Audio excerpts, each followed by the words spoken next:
నేను ఒకటే మీ అందరికి విజ్ఞప్తి చేస్తున్నా, ఎక్సలెంట్ వర్క్ చేస్తున్నారు. నాకు కొన్ని సందర్భాల్లో కూడా కొన్ని సమస్యలు కూడా నాకు వచ్చాయి. ఆ సమస్యలన్నీ అధిగమించాం. ఇప్పుడు సేఫెస్ట్ హ్యాండ్స్ బాలకృష్ణ గారి ఆధ్వర్యంలో 25 సంవత్సరాలు చూపించిన ప్రగతి ఒక స్టేజ్ అయితే, రాబోయే 25 సంవత్సరాల్లో భారతదేశంలోనే నెంబర్ 1 నాన్ ప్రాఫిట్ ఆర్గనైజేషన్ గా బసవతారకం క్యాన్సర్ హాస్పిటల్ తయారై కొన్ని లక్షల మంది జీవితాల్లో వెలుగు చూపిస్తుంది.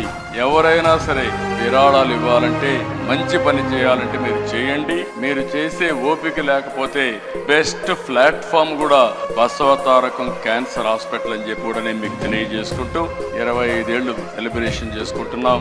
మళ్ళీ బాలకృష్ణ గారి ఆధ్వర్యంలో 50 ఇయర్స్ సెలబ్రేషన్ కూడా చేసుకుని ఈ వ్యవస్థ ప్రగతి కోసం మనందరం కూడా ముందుకు పోవాలని మనస్ఫూర్తిగా ఆకాంక్షిస్తూ ఈ రోజు ఇక్కడికి వచ్చిన శ్రేయోభిలాష్ అందరినీ పేరు పేరున మనస్ఫూర్తిగా అభినందిస్తూ అందరికి నమస్కారాలు. జై హింద్.